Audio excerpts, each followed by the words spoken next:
So there's a misconception that if you're single, you are incomplete, perhaps damaged, salvaged, and you won't be happy until you find your one. And that is not true. That is bullshit. It is a message that has been fed to us by media and advertising. The truth is, when you're single, you have the richest soil for growth.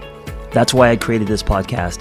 And unlike other podcasts, this one is host-driven, not guest-driven.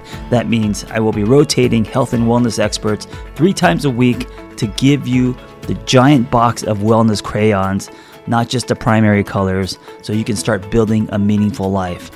It's time to give singlehood a cape. So today's host, Lindsay Burke, she and I go way back when I was working in addiction, residential, Malibu, driving my little motorcycle on PCH to help people with addiction, and she was on my team.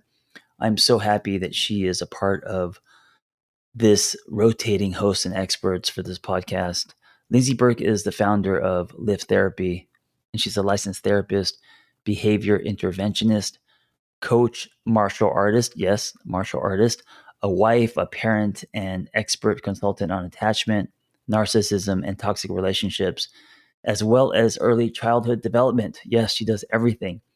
And she believes that human connection is the best medicine and is committed to helping people heal by helping them develop healthy attachments with others. Her mission is to enhance the field of mental health by making support and resources more accessible to you in the form of psychoeducation, supportive programming, and individual therapy. Lindsay has served as a host for the Disney Plus show Reconnect and as an advisor and expert writer for various newspapers, podcasts, and radio shows such as the Chicago Tribune, Relation Up, P Therapy, Life and Style Magazine, Pop Sugar, and on and on and on. She is very talented. She's a powerful catalyst, and I hope you enjoy. Well, I know you're going to enjoy and get so much out of her episode today. Hey all, Lindsay Burke here, and I have the absolute pleasure of bringing Paul Chamberlain on today. He is a certified crisis advocate and coach, a husband and father. He's the creator and host of the podcast Smart, Funny, and Tortured. His passion is helping people shift their relationship with shame and find their true essence. And I love how you put it this way, get cozy with the better parts of their darker angels, which I think we all could relate to. Thank you so much for being on the show today, Paul.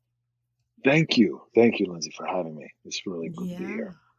Yeah, it's so great to have you. For the listeners out there who have not already heard Paul's story, first, you need to listen to episode 578 of the Angry Therapist podcast, where he tells his personal story, where you were at the height of your success, really, as a senior creative officer and entrepreneur. You were an award-winning expert in branding.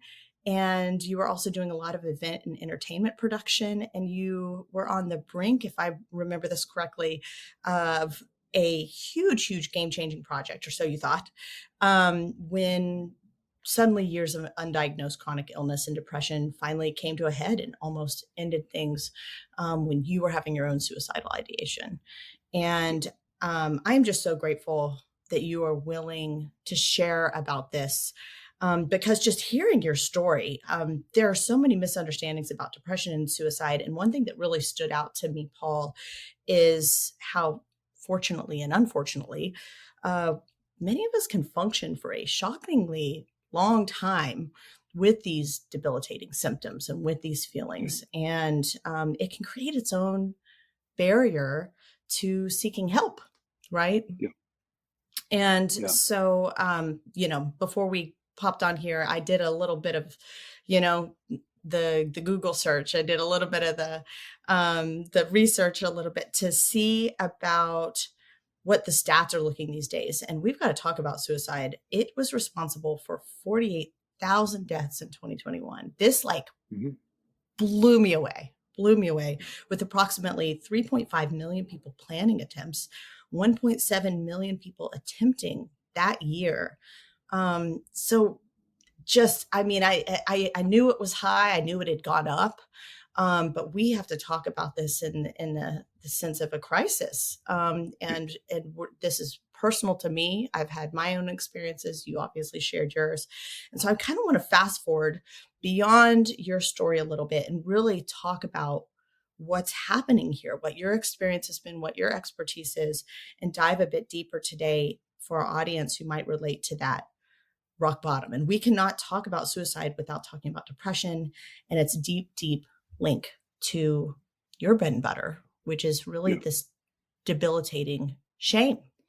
We don't even realize it. Sometimes it becomes normal to us, or we don't even recognize the symptoms. Can you talk a little bit more about how it can sneak up on us, how we can begin to identify shame as maybe a driving force in our life when we haven't quite put our finger on that or realized how much it's impacting our life?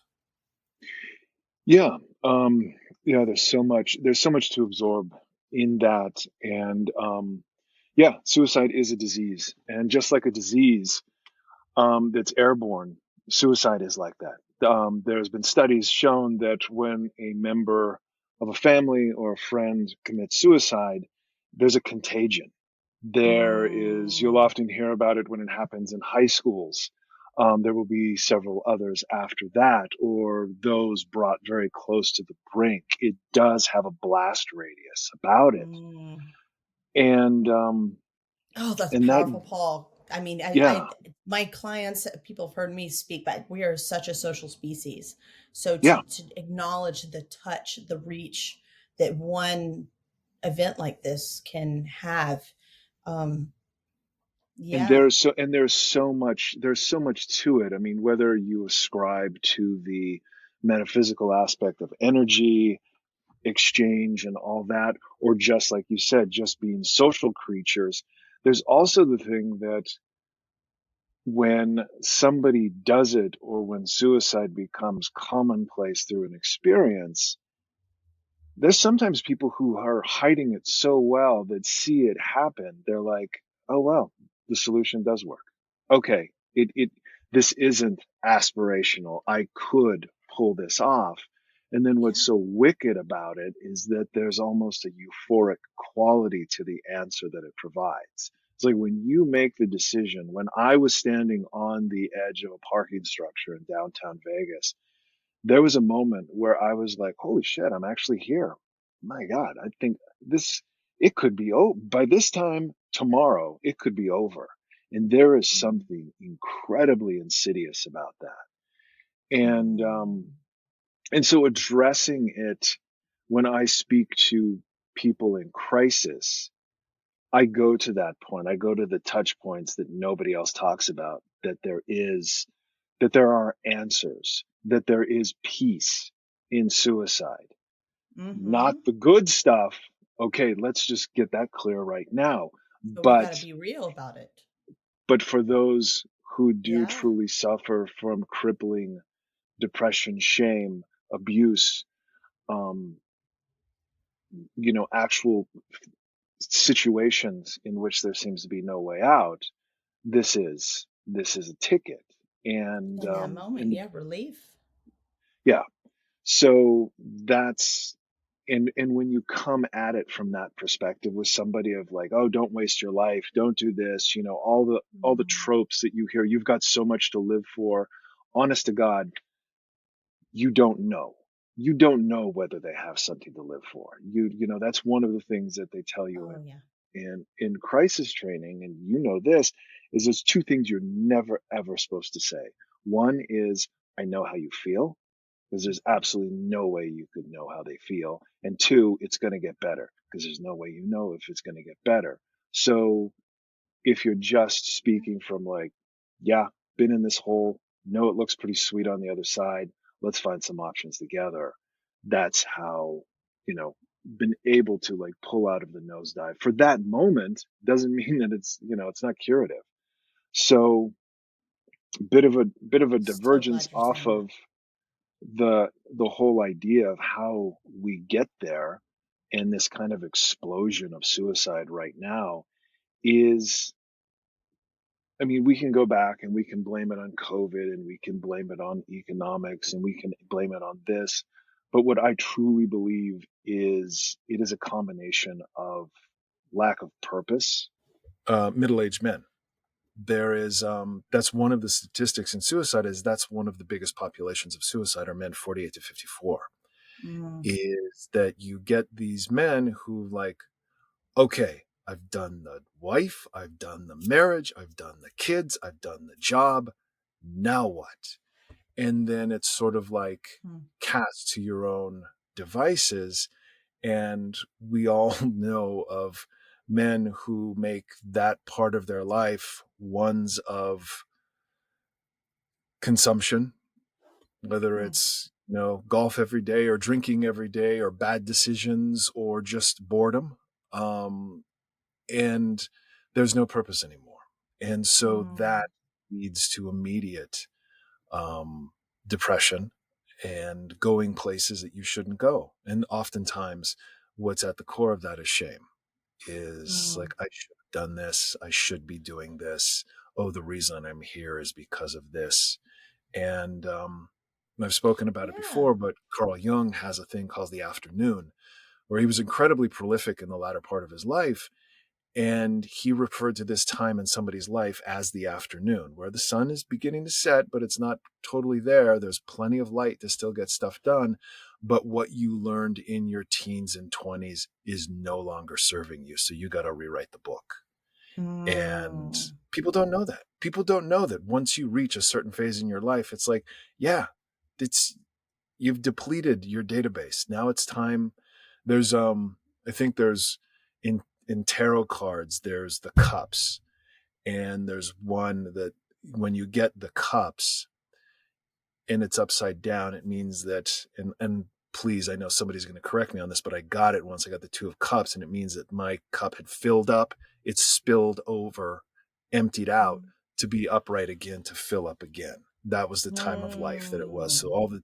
all this tumult in my life was my cups being emptied out because they were full and they needed to be dumped to receive again. People don't know Mhm.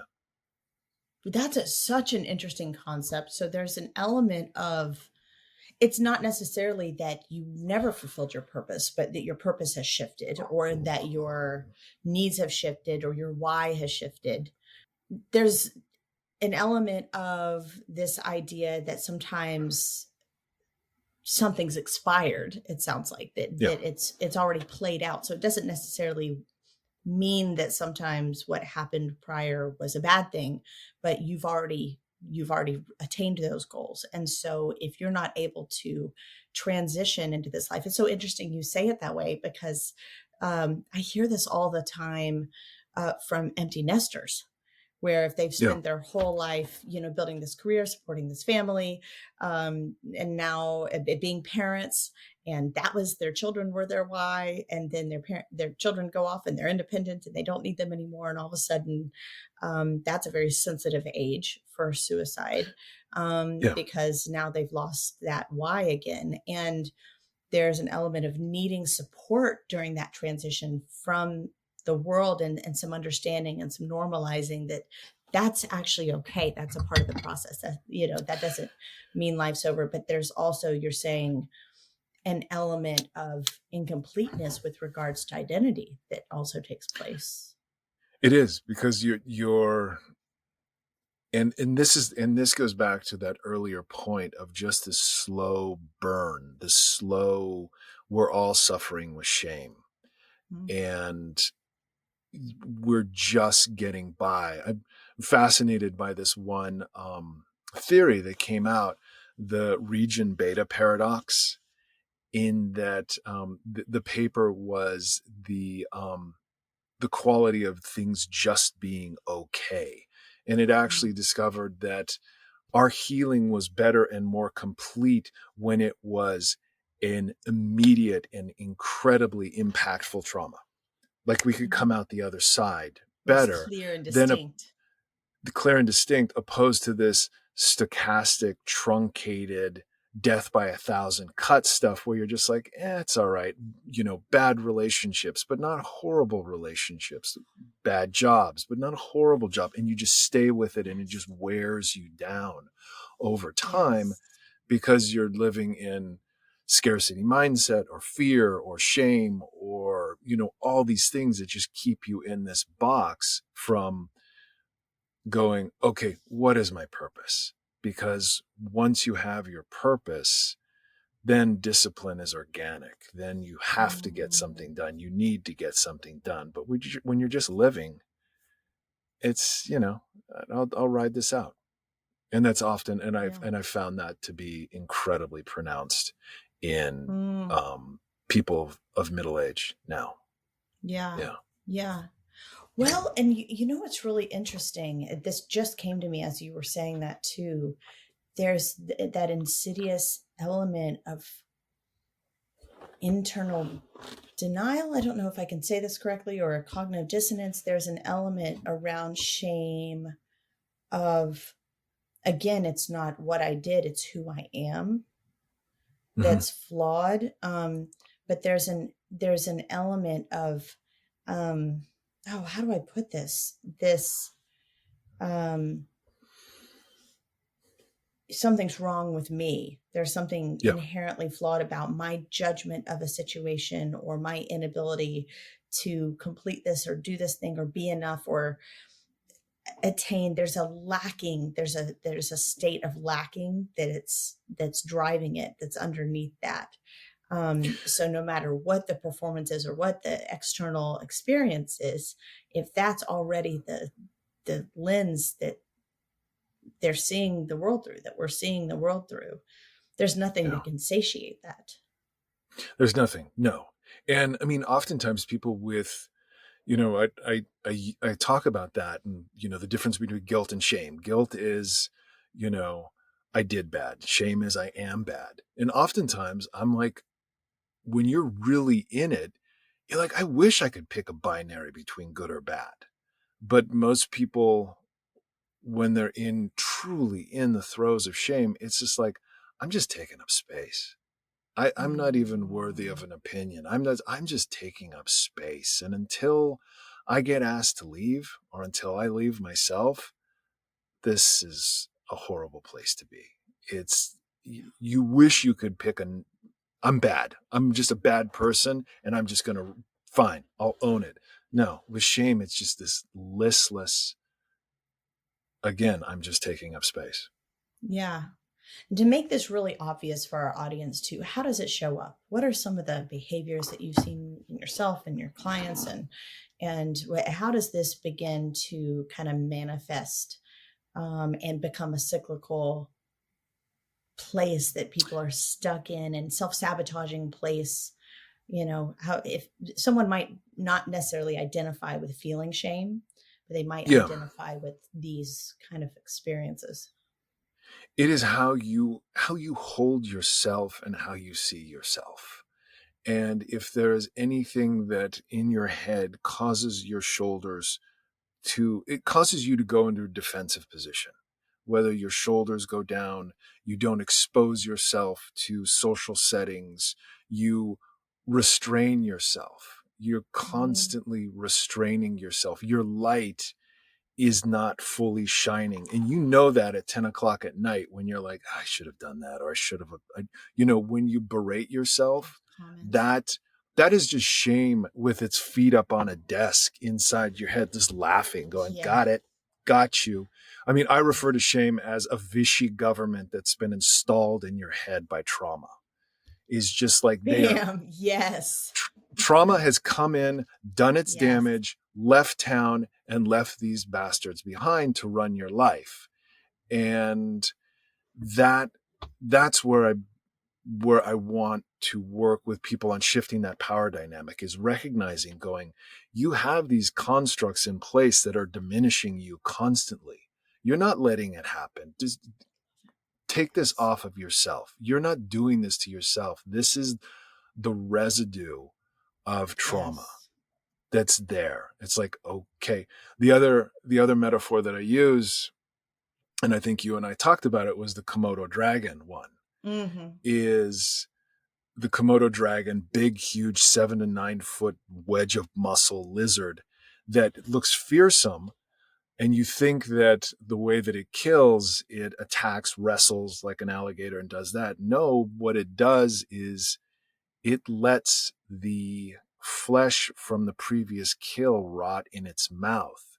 So when it bites you, it immediately gives you sepsis. You're infected, and then just lets you go off. Lets that goat just run into the bushes, and then comes back a couple of days later when it's dead and gets it.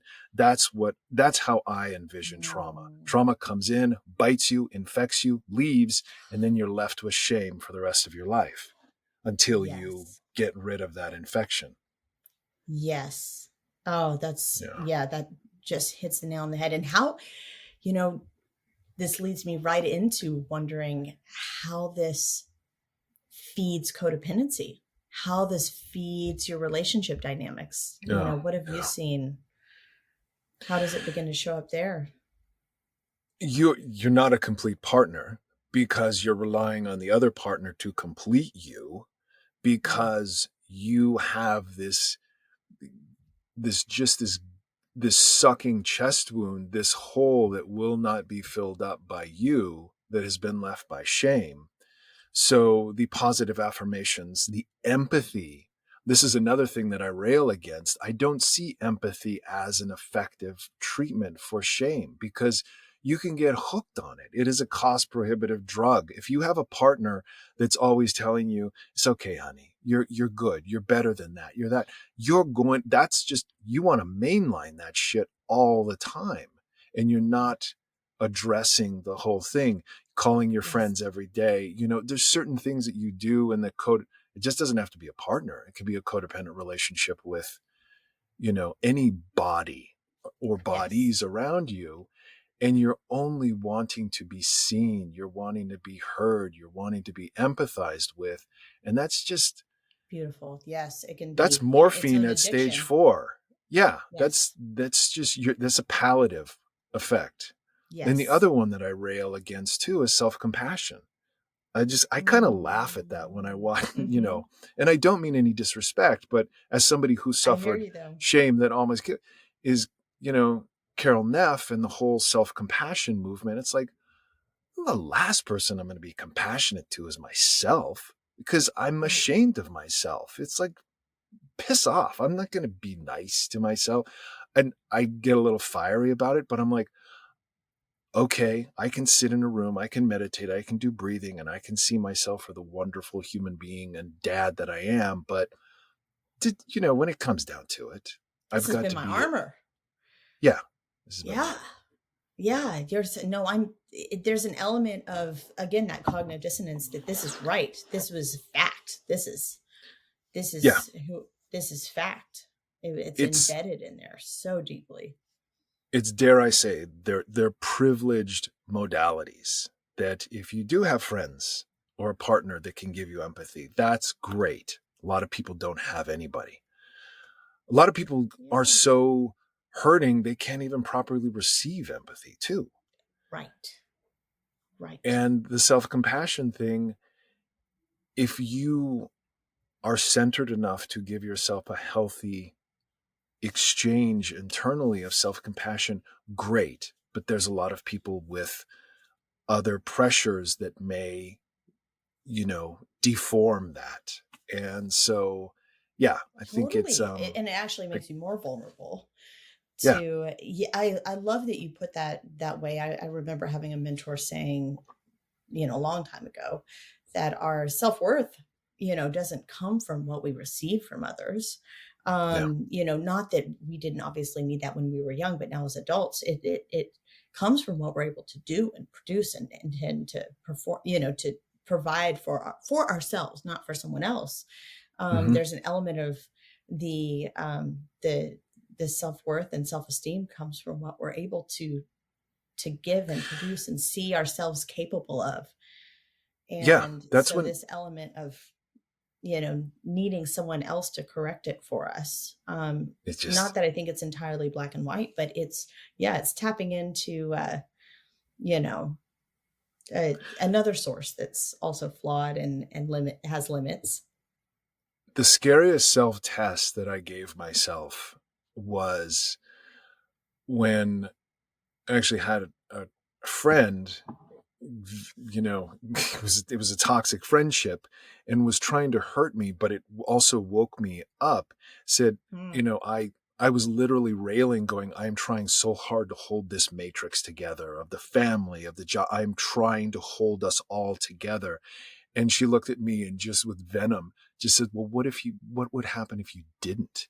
What happened if it just all fell apart? And I know she was trying to hurt me, but it also caused me to think, it's like, okay, what am I going to be? Will I survive this? If it all went away, am I going to be okay? And that kind of caused me to cock my head and go, all right, it's time to do an inventory, because I do want to kind of survive this. Am I going to be okay on the other side? And that's kind of the first time when shame goes, whoa, wait a minute. Something just changed. The wind just shifted. That's those kind of self-empowerment moments are integral to this whole process. Huge. Yes. I've listened to this woman, mixed feelings about her and her operations, but Elena Cardone always talks about building the empire. But I've always kind of translated that, not just externally when it comes to building businesses and, building your village and your community up, but also that idea of it from the inside. If it took empires, it took an empire. An empire can't be, look at some of the empires in China that just survived for years. I mean, just centuries, because they were so, equipped to downfalls, and they could handle war, and they could handle famine, and because they were built in such a way that they could handle some of the biggest, apocalypses of that time, of those times. And so creating someone who has that internal resilience to not just when things are well and they have some interrupts in life, but if something were to fall apart, to be able to say, oh, but we're going to be okay because of how we're built and structured. Yeah. And I think our job is to put, and you mentioned the one word, and you mentioned this whole idea. There's two things in what you said that I love to deal with, and that is metaphor and analogy. Like you referred to the Chinese dynasties and the strength of those empires, and the other one is resilience. And so you can talk to somebody and go, you need to be more resilient. You need to be able to bounce back. But then you're like, think of these empires that started like this and they were resilient. Your brain moves to like, okay, I can wrap my brain around fable and story and metaphor and the hero's journey and all that. And it's like, okay, I'm in. You can inspire with that kind of stuff. And that's what I love working in. And then when you expose people to vocabulary like resilience, post-traumatic growth, and inform them of stories that, like, as a matter of fact, I posted on my Instagram this Boris Pasternak quote, and it was great. And it was, I don't like people who have never fallen or stumbled. Their virtue is lifeless, and it isn't of much value. Life hasn't revealed its beauty to them. Yeah. And getting people to think, going, yeah, you fucking up. You being in these places is making you a better, more interesting person. Like when I truly deal with somebody now who you're a whole person. Is rock bottom in crisis, like they are, the next call that they're going to make is going to be to 911 or to get a relative to take them to the hospital. When it's that bad, I will greet that with enthusiasm. I will greet that with joy, going, dude, you did it. We're here. Yeah. Bucket list. You're rock bottom. Yes. Okay. You did it. This one's going in the memoirs. And they're completely like, wait, what? What are you saying to me? I'm not sure if you knew my life is shit right now. Yeah. And I'm like, done. I go, you've done it. Okay, so let's go from here. You've now officially experienced one of the hardest things you'll ever experience in your whole life. Way to go. This was epic. I mean, you are a hot mess right now. Congratulations. I love it, Paul. Yes. Yeah. Yep. Yeah.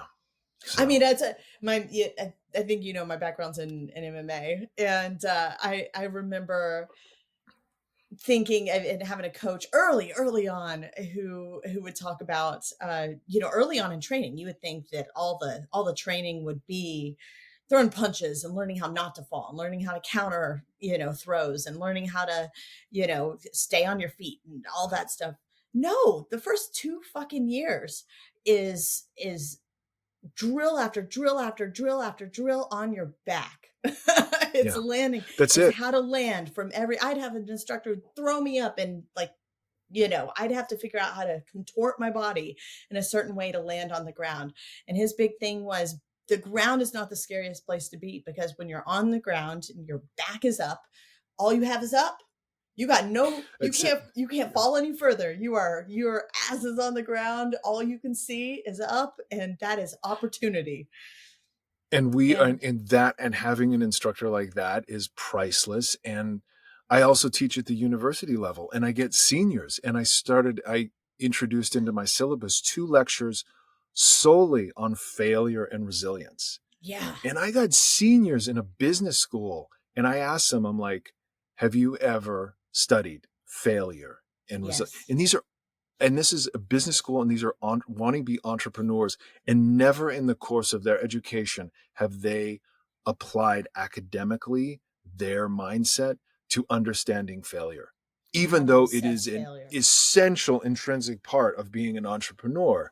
So we're not even prepared. We don't even have this in our vocabulary that, I mean, there's tropes and there's memes that go up on the path of success and all that stuff. But nobody knows that it's like, you could lose a partner. Mm-hmm. You could lose everything. You probably will. And you'll lose time. You'll lose friends. But what's your purpose? And are you prepared to do that? And what are you going to do when you do? All that stuff. And it completely like, okay, this is serious. I'm just not going to be a unicorn and sell my company after 3 years. It's like, no. You're probably going to have 6 that are going to gut you like a fish, and then you may have that. This is so great. I never know where the conversations are going to go in these podcasts, and I'm just loving that we went there, because what we're really talking about is this deep connection with the way that we interpret and translate failure in relation to shame, because I think they are just, I mean, they're BFFs right there. And really, when we're talking about the underpinnings of where shame comes from, there's a deep aspect of,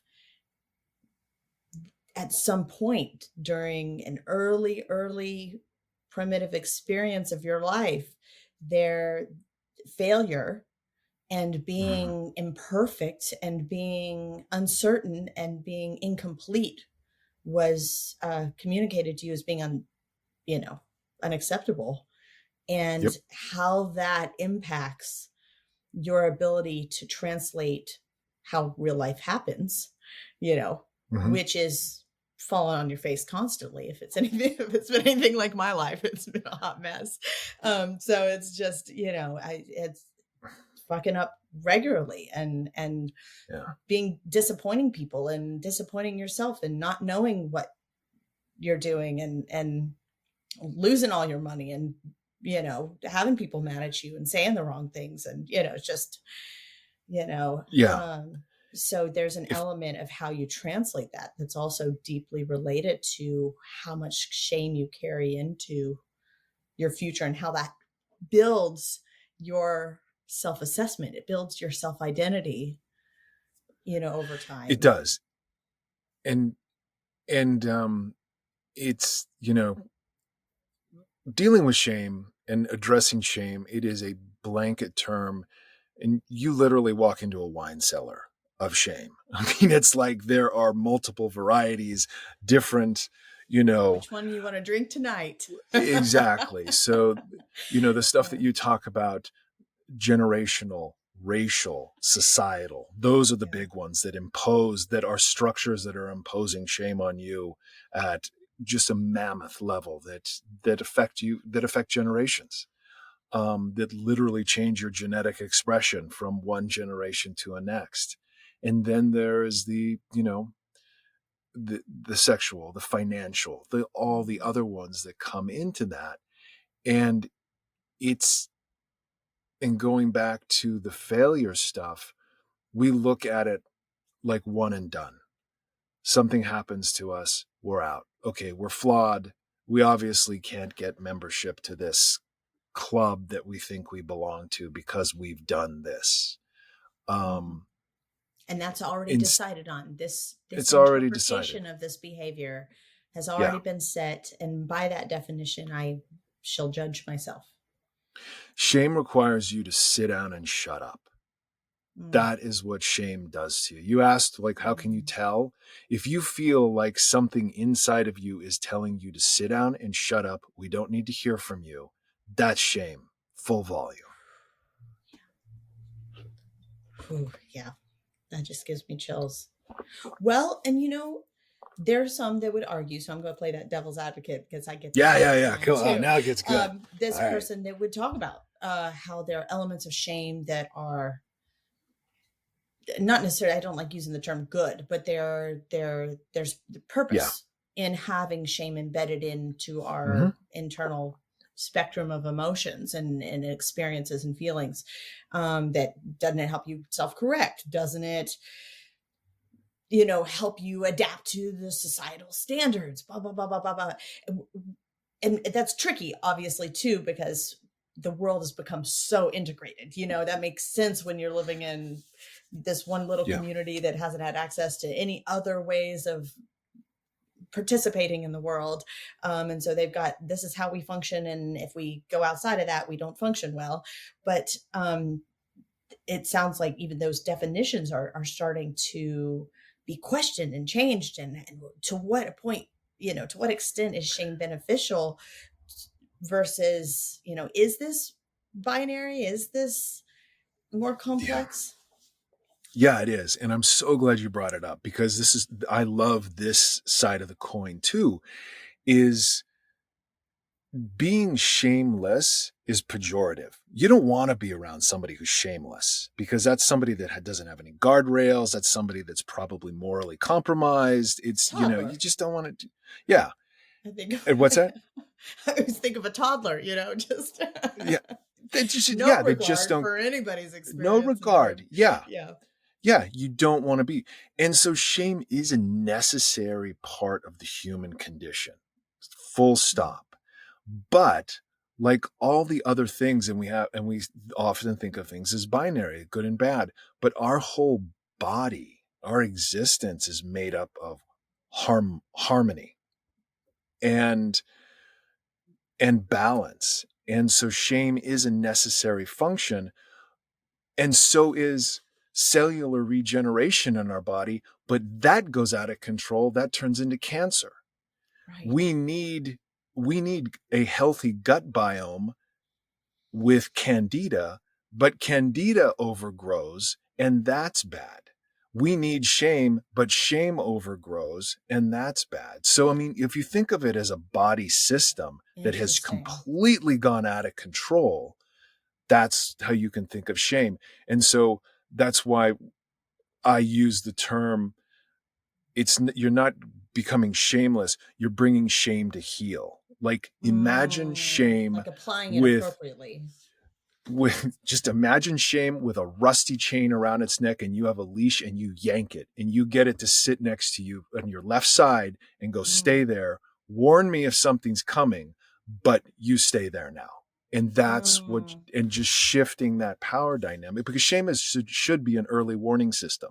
It should be interesting. Oh, you know what?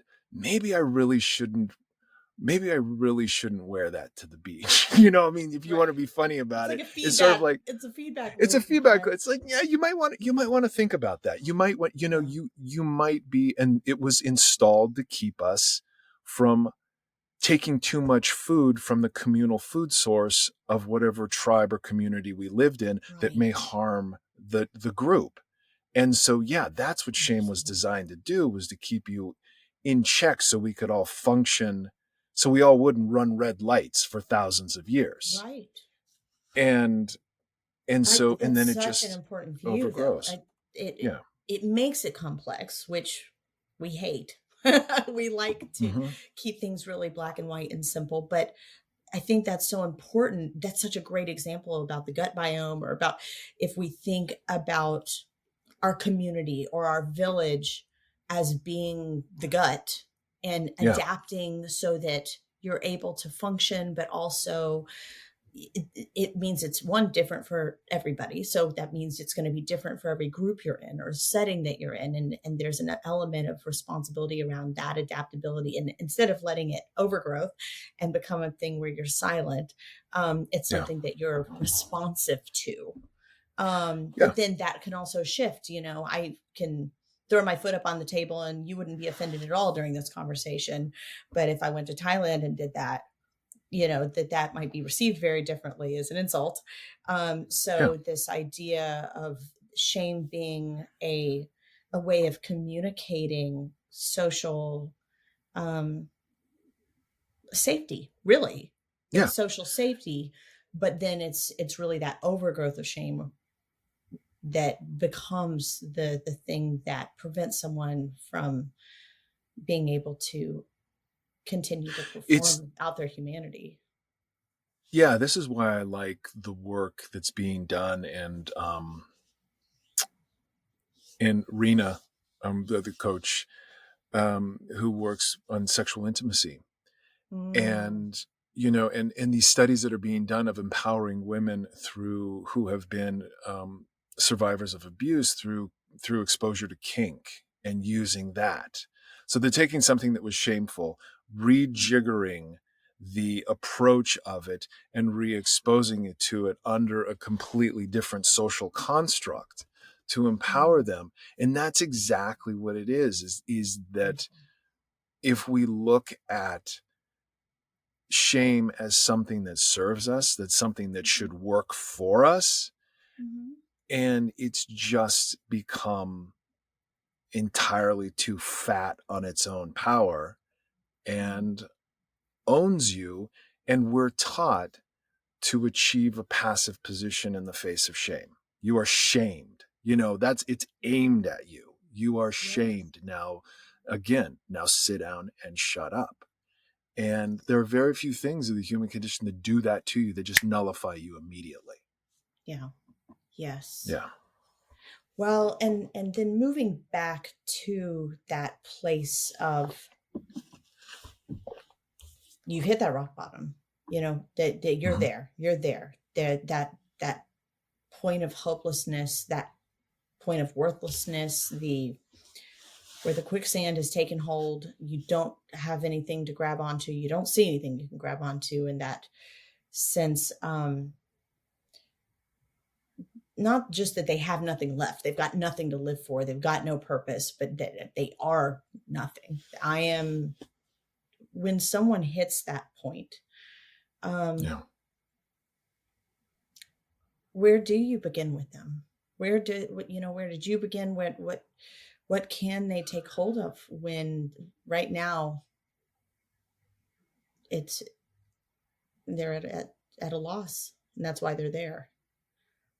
It's it's greeting them, like I said, as I did, greeting them with enthusiasm and kind of the aspect of the rebirth Okay. is getting that in their head and going, there is no panacea.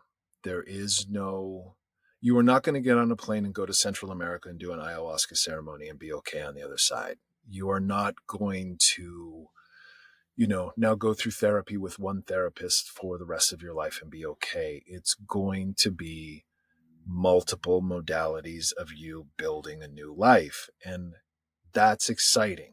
Okay. That's really exciting because you have nothing now. You now get to build from whole cloth and Mm. communicating the potential and the opportunity that's in front of them because you have fucked up and scorched the earth and been to a place that you don't think you can get out of.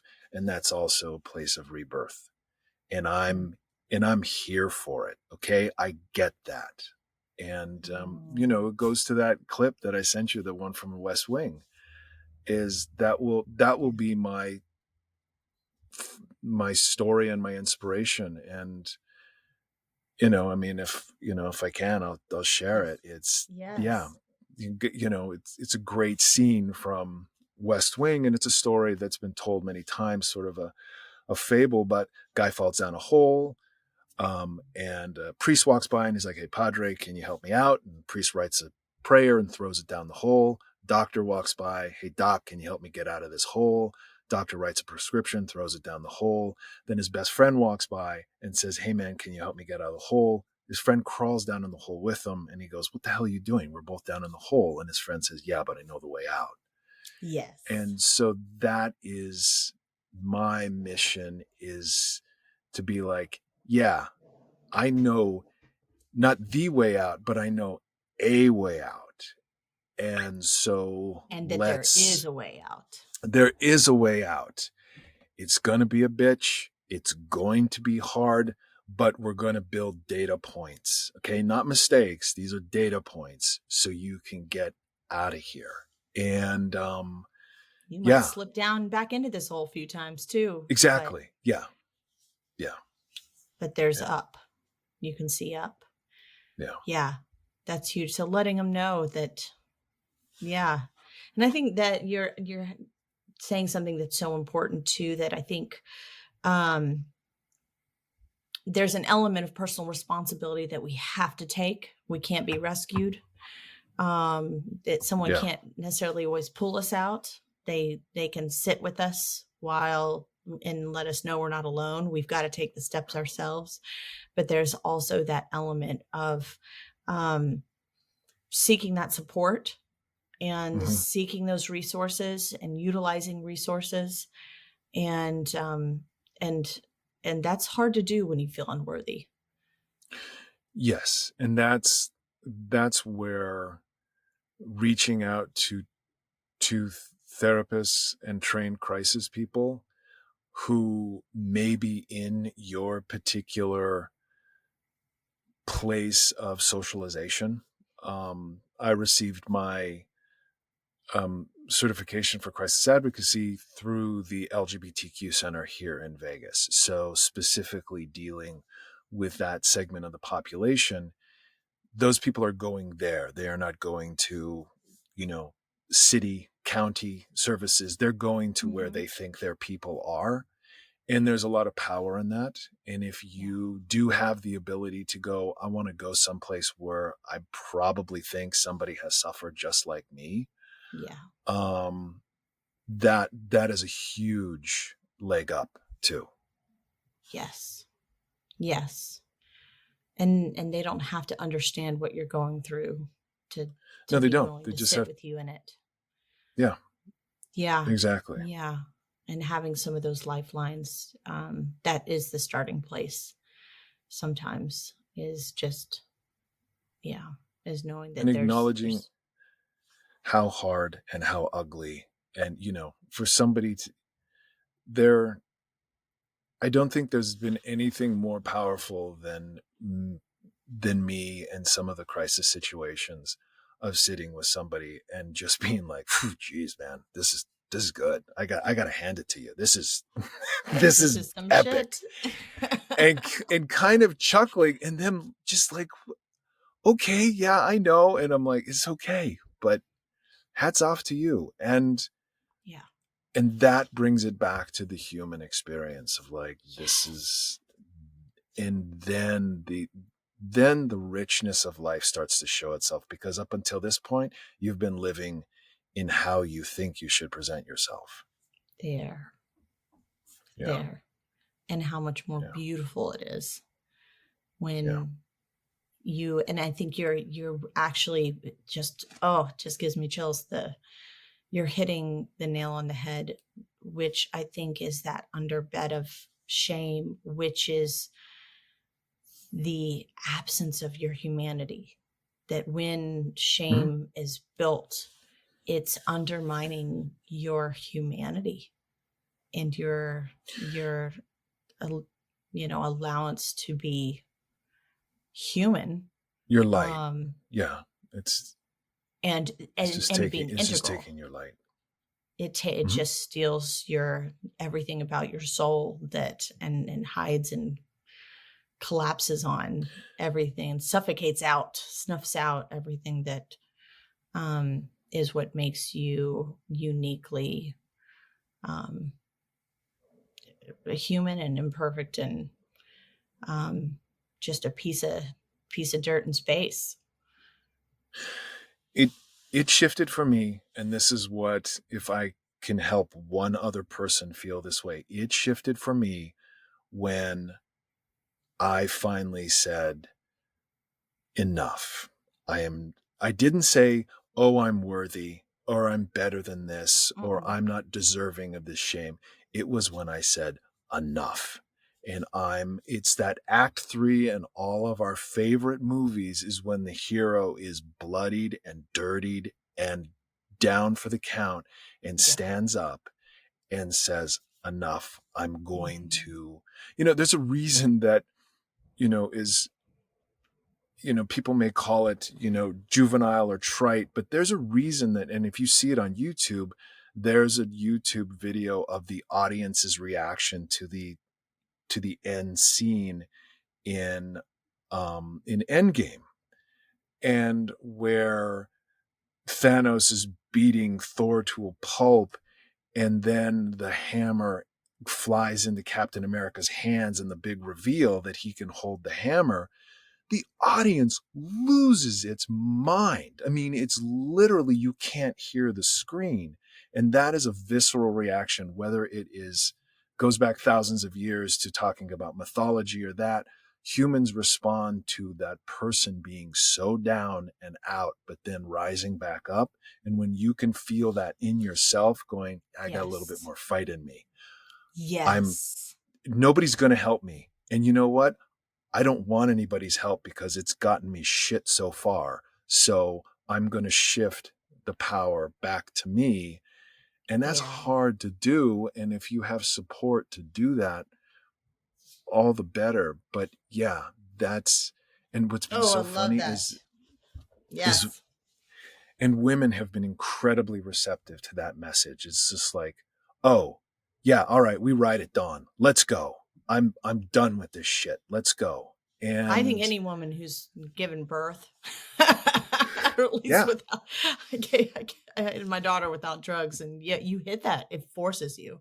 And I'd had some yeah, other close to points, but that was definitely one where nobody can help me here, but me. And you realize there was a little more left in there that I yeah, didn't think I had. Yes, but yeah. I think everybody hits some of those moments in their life. If not early, they do late, but I don't think we get out of life without a couple of them. No, Very few of us. it is hard, and Yeah. that's what I am constantly reminded of in this kind of work and meeting some beautiful people who I am always struck by, and this is a horrible this is a horrible note to hit, but I am always struck by and humbled just how much suffering there is under under the under the bedspread of life. Just what's lurking underneath what you see every day and everybody else walking on the street and interacting, and then when it's pulled back, just the amount of low grade raw nerve suffering is just Yeah. astounding. And then the resilience from it, that people will survive Yes. and can survive some of it. That's it's Yeah. that it can get that bad, and then and people can still survive it, And which is also just getting somebody to imagine that, okay, all that energy you're putting into just keeping a lid on it, okay, now let's focus it to just getting it out and getting it under control. Yeah. yes, interesting. Yeah. Interesting. What if we let it? I mean, back to what she said, what you were saying was that what if we just let it all fall apart? What if we just let it all fall apart? What if we Mm-hmm. let that all just be what it is, which is a mess? Yeah. Yeah. Yeah. Yeah. And we rebuild from there and just let it all burn down. Yeah. You get me fired relate up, to that. Lindsay. I just start Relate going to off that. on this. I know. This was great stuff. Well, Paul, I mean, this is a perfect place to end because I think we really we hit the high notes, and I'm just so grateful for you being on the show today. This is just beautiful, and I'm grateful. God, I'm grateful for the work you do, because I wish we could clone you into, like, a couple more per state. Well, likewise, same thing just for what. Yeah, what thank got you going. so much. And we are going to go ahead and bring this episode to a close. But if you guys want to follow Paul, I want to point you in the direction of his Instagram at Smart Funny Tortured. Reach out to him through his website. It's also smartfunnytortured.com. And of course, guys, you've got to listen to his podcast. He has some incredible guests on. I haven't even had a chance to listen to them all. I've got a few that are already on my queue that have their own stories of overcoming a lot of shame and their own just astounding life challenges as well. And you also offer one-on-one sessions as well as groups. And keep an eye out for any upcoming retreats that he's going to be hosting and speaking at. And of course, check out my website. I've got some new courses and guides coming up over the next few weeks. And you can, of course, follow me at Lift Therapy. And I did want to say this: if any of you are in crisis and need support right away, please call. Please call. There are people like Paul on the other end. There are people like me on the other end who have been there. So you can call 988 for the Suicide and Crisis Lifeline. These are totally normal people who just understand, they won't necessarily understand what you're going through, but they understand how bad it can get. And like you said, they're there for it. They're there for it. They're there for it. And Yep. these are highly trained professionals who will hold your hand while you combat your current reality, which is sometimes it really is shit. No one can sugarcoat that. So you don't have to do it alone. And I think that's what's important, is we don't have to do it all alone. The work is ours to do.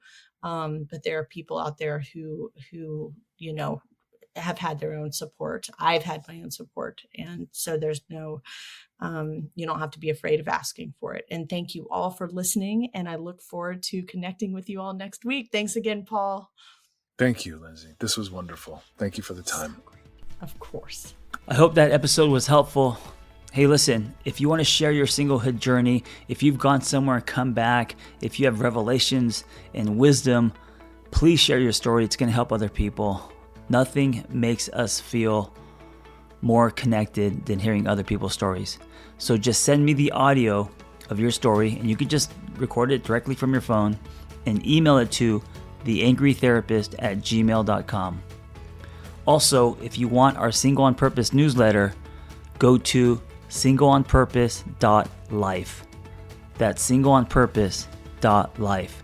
You will get tools and articles and other people's stories, and also Zoom links to private gathers. So if you want to join our community, go to singleonpurpose.life. Thank you for listening. Be well. We hope you tell a friend. Hey, before you go, I want to invite you to the Single on Purpose private community online. It's off of social media. No ads, no algorithms. We got forums, we got live groups, we got webinars, and we have social hangs. We also have offline in-person hangs happening soon. So check us out. Go to singleonpurpose.life. That's singleonpurpose.life, and I will see you inside.